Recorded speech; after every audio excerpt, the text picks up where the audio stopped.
जब ऑस्टेड ने ये ज्ञात किया कि विद्युत चालक चुंबकीय क्षेत्र उत्पन्न करते हैं, तो अन्य सभी वैज्ञानिक ये जानने के लिए उत्सुक थे कि क्या इसका विपरीत भी सत्य होगा। इस बीच हमें एक ऐसे नियम के बारे में पता चला जिसमें हम अपने हाथों का उपयोग कर प्रेरित धारा की दिशा का पता लगा सकते हैं। यहाँ हमारे पास एक वीडियो है जो एक प्रयोग के साथ प्रेरित विद्युत वाहक बल की दिशा को व्यक्त करती है।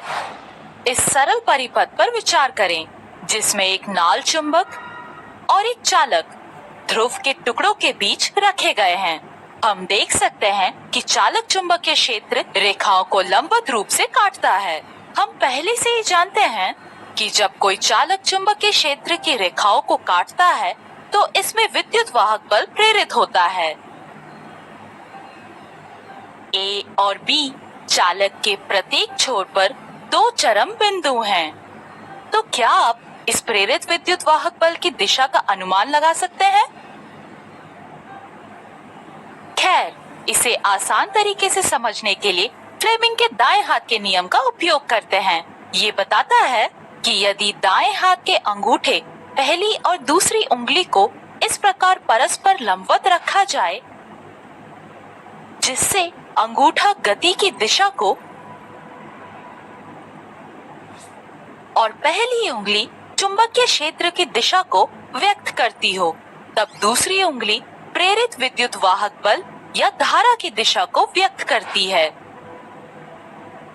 यहाँ चालक ऊपर की ओर गति करता है और चुंबकीय क्षेत्र रेखाएं उत्तरी ध्रुव से दक्षिणी ध्रुव की ओर होती है। इसलिए उपरोक्त नियम द्वारा हम कह सकते हैं कि धारा बिंदु ए से बिंदु बी तक प्रवाहित होती है। इसके बाद आइए एक जनित्र के इस सरल परिपथ पर विचार करें। यहाँ भी हम चुंबकीय क्षेत्र रेखाएं और बीच में रखे आर्मेचर को देख सकते हैं। फ्लेमिंग के दाएं हाथ के नियम को लागू करने पर हम आसानी से प्रेरित विद्युत वाहक बल की दिशा ज्ञात कर सकते हैं। इस नियम को जनित्र नियम भी कहा जाता है क्योंकि यह जनित्र द्वारा उत्पन्न धारा की दिशा को बताता है। अब तक हमने जो सीखा है उसे सारांश में समझते हैं। फ्लेमिंग के दाएं हाथ का नियम बताता है कि यदि दाएं हाथ का अंगूठा पहली और दूसरी उंगली को इस प्रकार परस्पर लंबवत रखा जाए जिससे अंगूठा गति की दिशा की ओर और पहली उंगली चुंबकीय क्षेत्र की दिशा को व्यक्त करती हो, तब दूसरी उंगली प्रेरित विद्युत वाहक बल की दिशा को व्यक्त करती है। इस नियम को जनित्र नियम के रूप में भी जाना जाता है। फैराडे के नियम से पहले हमारे द्वारा उपयोग में ली जाने वाली विद्युत का उत्पादन रासायनिक प्रक्रमों द्वारा किया जाता था। ये दिष्ट धारा थी जिसकी लागत बहुत अधिक थी, अतः प्रत्यावर्ती धारा अर्थात एसी अस्तित्व में आई। क्या हम अपने दैनिक जीवन में एसी का उपयोग करते हैं? अगली बार मिलने तक। क्या आपने ऐसे उपकरण के बारे में सुना है जिसका उपयोग प्रत्यावर्ती धारा को घटाने या बढ़ाने में किया जाता है? उसे ट्रांसफार्मर कहा जाता है। यह फैराडे के नियम पर कार्य करता है। फैराडे ने चुंबकत्व में अनेक नियम दिए हैं। आइए इस वीडियो से उनके नियमों को विस्तार से जानने का प्रयास करते हैं।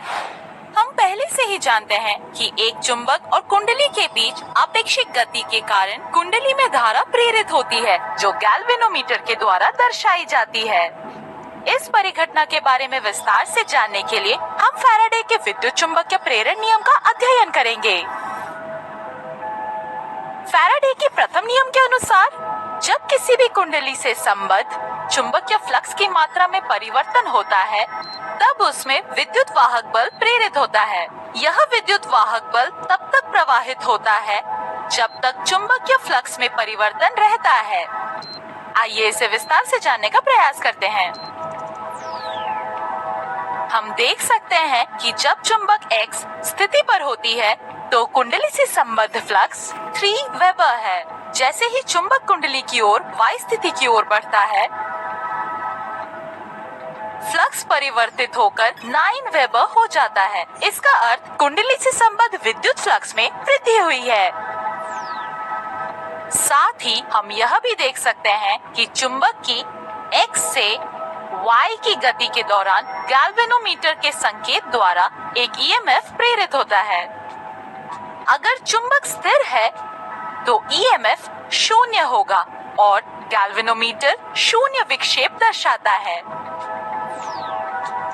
ठीक उसी प्रकार अगर हम छड़ चुंबक को कुंडली से दूर ले जाते हैं तो फ्लक्स वापस से 9 वेबर से बदलकर 3 वेबर में हो जाता है और एक बार फिर ईएमएफ प्रेरित होता है। लेकिन इस बार गैल्वेनोमीटर द्वारा विपरीत दिशा प्रदर्शित होती है। एक बार फिर यदि चुंबक स्थिर स्थिति में होता है तब गैल्वेनोमीटर 0 विक्षेप दर्शाता है। फैराडे का द्वितीय नियम। कुंडली में प्रेरित विद्युत वाहक बल का परिमाण उससे संबद्ध चुंबकीय फ्लक्स में परिवर्तन की दर से सीधे समानुपाती होगा। हम नीचे दी गई 2 स्थितियों से इसे बेहतर तरीके से समझ सकते हैं। स्थिति 1, प्रारंभ में हम देखते हैं कि कुंडली से संबद्ध फ्लक्स 3 वेबर दिखाता है। अब 10 सेकंड के समय अंतराल में हम चुंबक को कुंडली के नजदीक ले जाते हैं। इस तरह फ्लक्स 5 वेबर हो जाता है। तो इस प्रकार हम कह सकते हैं कि इस 10 सेकंड के समय अंतराल में फ्लक्स 3 वेबर से 5 वेबर में परिवर्तित होता है, जो 2 वेबर है और प्रेरित विद्युत वाहक बल 0.2 V है। यह गैल्वेनोमीटर में 5 भागों में विक्षेप के संगत है। स्थिति 2, फिर से हम चुंबक को प्रारंभिक स्थिति तक ले जाते हैं ताकि संबद्ध फ्लक्स 3 वेबर हो, लेकिन इस बार हम 10 सेकेंड में चुंबक को कुंडली की ओर इस प्रकार आगे बढ़ाते हैं कि संबद्ध फ्लक्स 7 वेबर हो जाए। इस प्रकार इन 10 सेकेंड में फ्लक्स 3 वेबर से परिवर्तित होकर 7 वेबर में हो जाता है, अर्थात 4 वेबर है, जो प्रेरित विद्युत वाहक बल 0.4 वोल्ट है। यह गैल्वेनोमीटर में 10 भागों के विक्षेप के संगत हैं।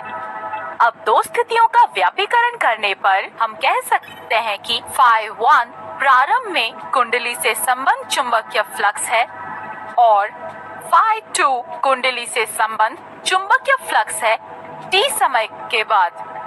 तब चुंबकीय फ्लक्स के परिवर्तन की दर is equals to Φ2 minus Φ1 over t। Faraday के दूसरे नियम के अनुसार प्रेरित विद्युत वाहक बल E is proportional to Φ2 minus Φ1 over t। तब d phi is equals to समय dt में चुंबकीय फ्लक्स में परिवर्तन की दर। इस प्रकार E is proportional to d phi over dt। चलिए जल्दी से एक बार दोहरा लिया जाए अभी तक जो सीखा है।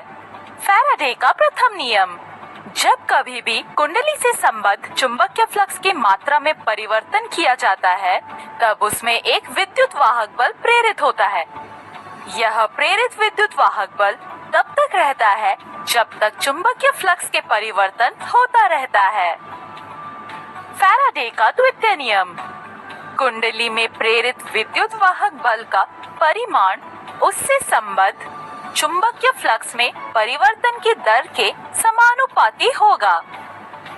गणितीय रूप से E is directly proportional to d phi by dt।